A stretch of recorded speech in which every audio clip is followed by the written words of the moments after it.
Hey viewers, welcome back to my YouTube channel. तो आज बहुत दिनों बाद मुलाकात हो रही है। तो पहले मैं आपसे पूछना चाहूँगा कैसे हैं आप सभी लोग। उम्मीद करते हैं सभी अच्छे ही होंगे। तो बच्चे, आप लोग की बोर्ड्स के एग्ज़ाम की प्रिपरेशन कैसी चल रही है, मैं जानना चाहूँगा, क्योंकि अभी तक मैंने बहुत दिनों से कोई भी लेक्चर नहीं डाला है, कोई भी आपकी हेल्प नहीं कर पाई है। तो अभी एग्ज़ाम में टाइम है और एग्ज़ाम की कोई डेट भी नहीं फिक्स है। तब तक के लिए हम थोड़े और प्रयास करते हैं और आज आपको हम सिखाएंगे समांतर माध्य का क्वेश्चन। आप लोगों को कन्फ्यूजन होती होगी, समांतर माध्य की 3 विधियां आपने पढ़ी हैं और तीनों विधियों में से कौन सी विधि हमें लगानी चाहिए, कौन सी विधि कब लगानी चाहिए, कैसे लगानी चाहिए। तो तीनों विधियों को हम एक ही क्वेश्चन में हम तीनों विधियों को समझने की कोशिश करेंगे और आपको अच्छे से समझाने की कोशिश करेंगे।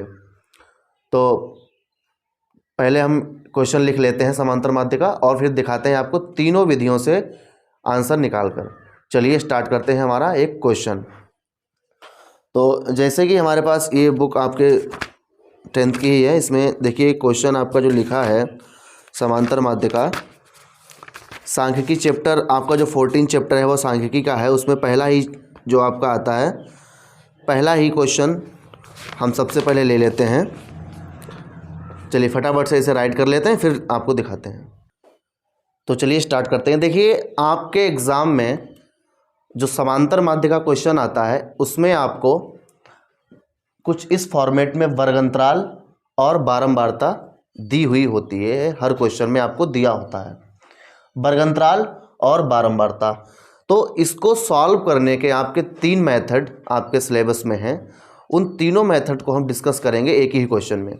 तीनों मेथड से आप किसी भी मेथड से इस क्वेश्चन को आसानी से सॉल्व कर सकते हैं। डिपेंड करता है कि आप क्वेश्चन को कितना बारीकी से और कितना जल्दी से सॉल्व कर लेते हैं, आपकी कैलकुलेशन कितनी फास्ट है।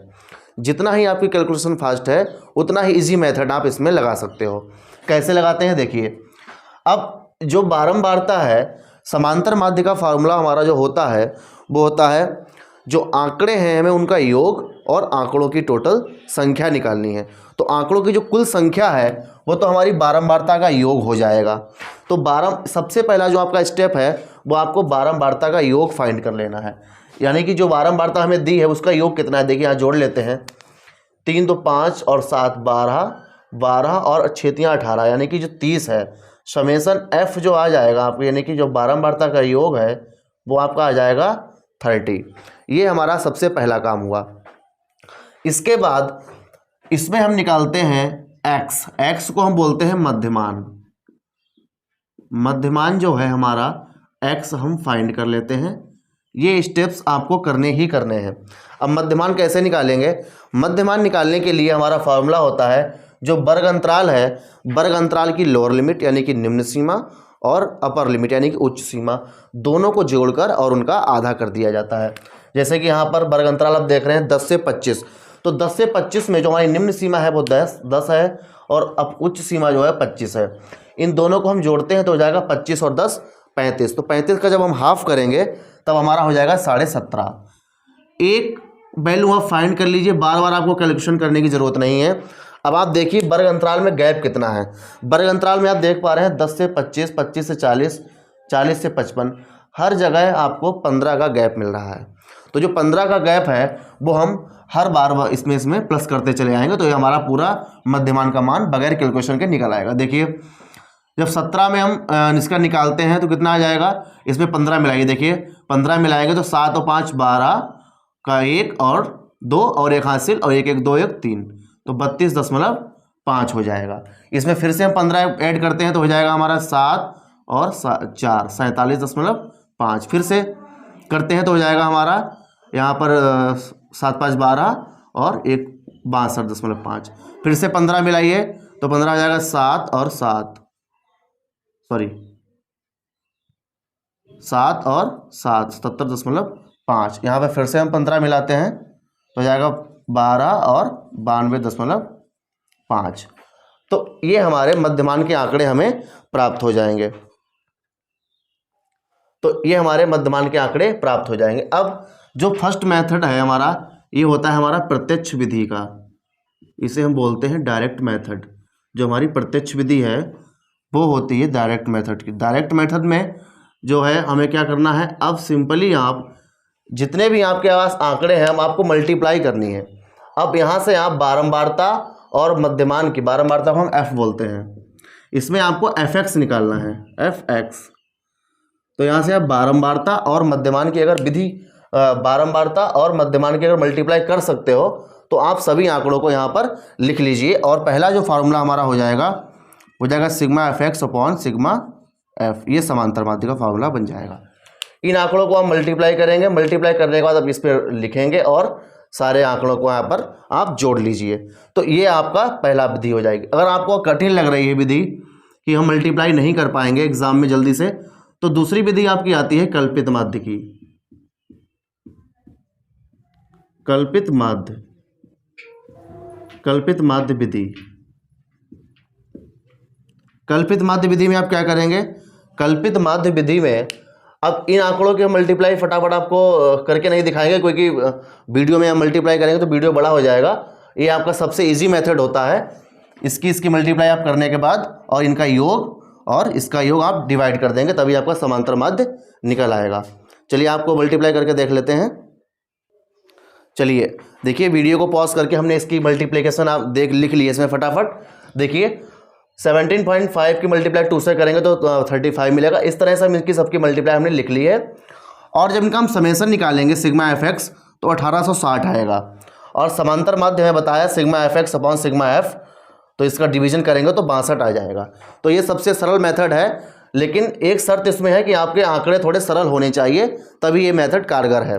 अब आंकड़ों को थोड़ा और सरल कर लेते हैं, वो हो जाता है हमारा कल्पित माध्य विधि। इसका जो सेकंड मेथड है वो कल्पित माध्य विधि। कल्पित माध्य विधि में हम मध्यमान में से कोई भी बीच का एक अंक, बीच का कोई भी एक आंकड़ा या अंक, इसको हम कल्पित माध्य मान लेते हैं। इसमें हम सबसे पहले एज्यूम कर लेते हैं कि 47.5 हमारा ये है, कल्पित माध्य ए मान लेते हैं।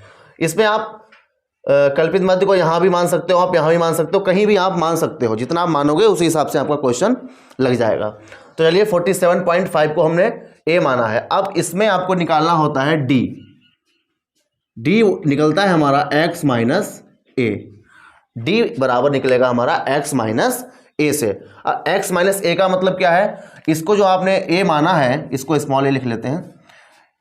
इसको आपने जो a माना है कल्पित माध्य को, इसमें से हम मध्य मान के बारी बारी से इसे हम माइनस करते चलेंगे। अब इसमें आपको एफ एक्स निकालने की कोई ज़रूरत नहीं है। जब आप दूसरा मेथड लगाएंगे कल्पित माध्य विधि वाला, तो आपको ये सब चीज़ एफ एक्स निकालने की इसमें आपको ज़रूरत नहीं है। ये स्टेप आपका इसमें रिमूव हो जाएगा, ये स्टेप आपका नहीं रहेगा। तो चलिए फटाफट से हम x माइनस ए कर लेते हैं। तो 17.5 से जब 47.5 आप माइनस करेंगे तो आपके पास बचेगा माइनस का 30, और 32.5 से 47 आप माइनस करेंगे तो बचेगा माइनस का 15।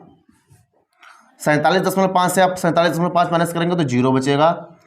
और यहाँ आपका है 62.5 से 47 माइनस करेंगे तो आपका बचेगा 15। और यहाँ 77 से आप 47 माइनस करोगे तो बचेगा 30। और आप 92 से 47.5 माइनस करेंगे तो आपका बचेगा 45। ये हमने x माइनस ए कर लिया। यानी इन आंकड़ों को बारी बारी से आपको 47 माइनस 5 से माइनस करना है। 17.5, 32.5 और ये जितने आंकड़े आपके लिखे हुए हैं, तो ये आपका आ जाएगा डी। डी का मतलब है आपने हमें डिवीजन निकाल लिया है यहाँ से। अब इसका जो फार्मूला लगेगा आपका, वो फार्मूला लगेगा, दूसरा मेथड लगेगा हमारा। अब चूंकि हमने यहाँ से a में से सबको माइनस किया है तो वही a हम प्लस भी कर लेंगे। दूसरा मेथड आपका समांतर माध्य का जो फार्मूला लगेगा a plus sigma F D upon sigma F. जितना आप आगे बढ़ते जाएंगे बारंबारता की मल्टीप्लाई आप उसी के साथ करेंगे। आप यहाँ पर डी निकाल लिया है तो बारंबारता की मल्टीप्लाई यानी एफ की मल्टीप्लाई आप डी के साथ करेंगे। तो देखिए यहाँ पे थोड़ा हमारी मल्टीप्लिकेशन सरल हो जाती है। 2 का पारा हम 30 में पढ़ते हैं तो कितना हो जाएगा, देखिए अब यहाँ पे हम एफ डी निकाल लेते हैं, एफ और डी। तो एफ डी निकालेंगे 30 दूनी 60, माइनस का 60 आ जाएगा। ऐसे 30 की मल्टीप्लाई 15 से करेंगे तो माइनस का 45 आ जाएगा। यहाँ पे तो आपका 0 ही आ जाएगा, यहाँ पे आपका 0 आ जाएगा। और यहाँ पे आप मल्टीप्लाई करेंगे 6 की 15 से तो 15 छक्का 90 होता है। ऐसे आप 30 की मल्टीप्लाई 6 से करेंगे तो 180 आ जाएगा, और 45 की मल्टीप्लाई आप 6 से करोगे तो आपका आ जाएगा 270। अब सिग्मा एफ डी निकालने के लिए इन आंकड़ों को आपको प्लस करना है। देखिए यहाँ आपका हो जाएगा 60 और 45 यानी कि 105 माइनस का, आप देखिए कैलकुलेशन साइड में कर लेते हैं, माइनस का 105 और जो प्लस का आपका बनेगा वो बनेगा यहाँ पे 0 और 8 7 15, 15 और 9 24, 2 हासिल 2 1 3 1 5, 540। यहाँ माइनस करेंगे तो आपका आ जाएगा 5 3 और 4, 435। तो ये आंसर आपका निकलेगा 435। सिग्मा एफ डी का मान निकल आएगा आपका यहाँ से 435। अब इस फार्मूले में रख के कैलकुलेशन कर लेते हैं। तो ए हमारा था 47.5 प्लस 435 और ये हमारा था सिग्मा एफ की वैल्यू 30। देखिए सॉल्व कर लेते हैं फटाफट। 0 यहाँ लगा देंगे, 3 से काटिए, 3 एकम 3, 1 बचा, 3 चौके 12, 1 बचा, 3.5, 47.5 और 14.5, ये आपका हो जाएगा 62। 47.5 और 14.5, देखिए 5 और 5 10 का 0, 7 4 11 1 12, 4 1 5 और 1 6, तो यहाँ आपका हो जाएगा 62। यहाँ भी आंसर 62 था और यहाँ भी आपका आंसर 62 है। तो ये हमारा हो गया पहला मेथड, ये हो गया हमारा दूसरा मेथड। दूसरा मेथड निकालने के लिए आपको ये एफ एक्स निकालने की ज़रूरत नहीं है, कल्पित माध्य निकालिए और एफ डी निकाल दीजिए और उनका समेसन करने के बाद ये वाला फॉर्मूला लगा दीजिए। अब चलते बढ़ते हैं हम थर्ड विधि की तरफ, जो इसकी विधि है पग विचलन विधि। तीसरी विधि है पग विचलन विधि, बना लेते हैं फटाफट। चलिए अब जो हमारी तीसरी विधि है वो हमारी रहेगी पग विचलन विधि। इसमें हम निकालेंगे u बराबर d/h। अब हमें आपको इसमें एफ डी निकालने की कोई भी ज़रूरत नहीं है। जो आपने d निकाला है उसको आप डिवाइड करेंगे h से। अब यहाँ पे h क्या है? h है हमारा जो आपके वर्ग अंतराल है, इनमें गैप कितना है, तो 10 से 25 में गैप है 15 का, जो भाई 15 का गैप है, तो भाई हमारा h हो जाएगा। तो फटाफट निकाल लेते हैं। देखिए d में भाग करेंगे h से, यानी 30 में भाग करिए 15 से तो आएगा माइनस का 2, 15 में भाग करिए 15 से तो आएगा माइनस का 1, यहाँ 0 आएगा, यहाँ 1 आएगा, यहाँ 2 आएगा और यहाँ 3 आएगा। अब देखिए आपके आंकड़े और भी सरल हो गए। अब यहाँ पे जो हमारा नेक्स्ट स्टेप निकलेगा वो निकलेगा DU। क्या निकलेगा? FU। हमने क्या कहा था आपको, जितना भी आप आगे बढ़ते चले जाओगे बारंबारता के साथ ही आपको उसकी मल्टीप्लिकेशन करनी है। FU कर लेते हैं। F हमारा है बारंबारता, 2 दूनी 4 तो माइनस का 4, 3 एकम 3 माइनस का 3, यहाँ पे 0 आ जाएगा, 6 एकम 6, 6 दूनी 12 और 6 तियाँ 18। इसमें आपको ये FD निकालने की कोई ज़रूरत नहीं है। मध्य प्रत्यक्ष विधि आपको इसमें जो आपने FX निकाला इसकी कोई ज़रूरत नहीं है। सीधे आप स्टेप लिखेंगे 1 2 और ये X भी आपको निकालने की कोई ज़रूरत नहीं है। सॉरी X नहीं निकलेगा तो आपका वो कैसे निकलेगा, D निकालना है आपको। तो इसके बाद FU के हम अब समेसन FU कर लेते हैं। यहाँ से समेसन FU, समेसन FU देखिए आपको कितना हो जाएगा, 4 3 7, ये कैलकुलेशन करते हैं, माइनस का 7 है और 12 6 18 दूनी 36, 36 में से 7 घटेगा तो बचेगा आपका 29। ये आपका समेसन FU आ जाएगा आपका 29। इसमें जो फार्मूला लगेगा तीसरा मेथड, फार्मूला आपका क्या लगेगा? पहली बात तो इसमें आपने a माइनस किया है तो a प्लस कर देते हैं। h से आपने h से डिवाइड किया है तो h से मल्टीप्लाई कर देते हैं और भाई summation FU upon summation F। तो a आपका था 47.5, h था आपका 15 गुणे समेसन FU आपका निकला है 29 और वो आपका था 30, तो 15 दूनी 30। अब 47.5 की मल्टीप्लाई 2 से करेंगे तो कितना हो जाएगा, 45 दूना 90 और 94। हाँ यहाँ पे देख लेते हैं, a plus h summation FU upon में समेसन F 30 था, 15 दूनी 30, ठीक है। इसकी मल्टीप्लाई करते हैं 47.5, 47.5 की मल्टीप्लाई कर लेते हैं,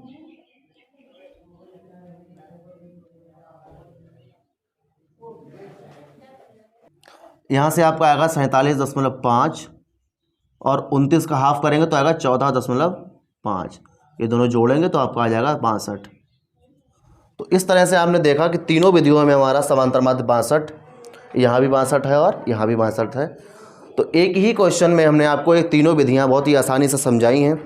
एक बार रिवीजन दोबारा से हम कर लेते हैं। देखिए क्वेश्चन में आपको वर्ग अंतराल दिया है, बारंबारता दी है, आपको मध्यमान फाइंड करना है, यहाँ तक तो आपको करना ही करना है। फर्स्ट विधि लगाने के लिए आपको एफ निकालना है। अगर आपको आंकड़े सरल दिख रहे हैं तो आप इसकी मल्टीप्लाई करने के बाद इसको ऐड ऑन करके इसके डिवाइड कर सकते हैं, पहला मेथड आपका हो जाएगा। अगर आपको आंकड़े थोड़े कठिन लग रहे हैं तो इसमें आप एक कल्पित माध्य मानकर और x में से बारी बारी से इन आंकड़ों को माइनस करेंगे तो आपका d बराबर x माइनस ए निकल के आएगा। x माइनस ए निकल के आएगा, उसकी मल्टीप्लाई आपको फ्रिक्वेंसी के साथ ही करनी है, f के साथ करनी है, और उन आंकड़ों को बाद में आपको FD निकालने के बाद जोड़ के ये वाला फार्मूला लगा देना है।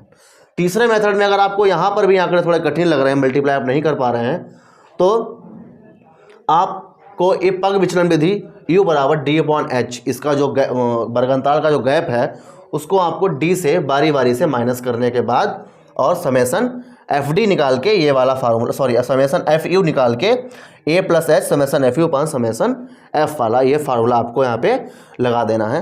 तो मैं आपको ये रिकमेंड करूँगा कि अगर आप एग्ज़ाम में सबसे पहले तो कैलकुलेशन अगर आप कर पाते हैं और आपके पास टाइम है तो आप सबसे सरल वाला तरीका जो प्रत्यक्ष विधि है, जो डायरेक्ट मेथड आपका है, वो आप लगाएं। और उसके बाद भी अगर आपको थोड़ा लग रहा है कि आप अपना डिसीजन जो है आप तुरंत लें, ऐसा नहीं है कि आप एक बार उससे लगाएं उसके बाद आपको लगे कि कठिन हो रहा है। अगर आपको आंकड़े थोड़े से यहाँ पे कठिन लगें तो आप प्रत्यक्ष विधि की तरफ मूव करें।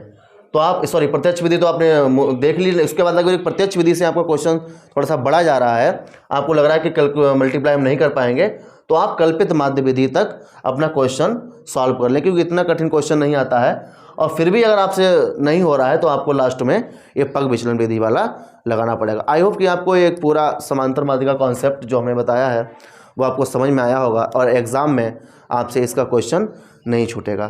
Thanks for watching. मिलते हैं हम नेक्स्ट वीडियो में और आपके तैयारी के लिए हम आगे वीडियोस कंटिन्यू बनाते रहेंगे। चैनल को सब्सक्राइब कर लीजिए नहीं किया है और वीडियोस को शेयर करते रहिए। धन्यवाद।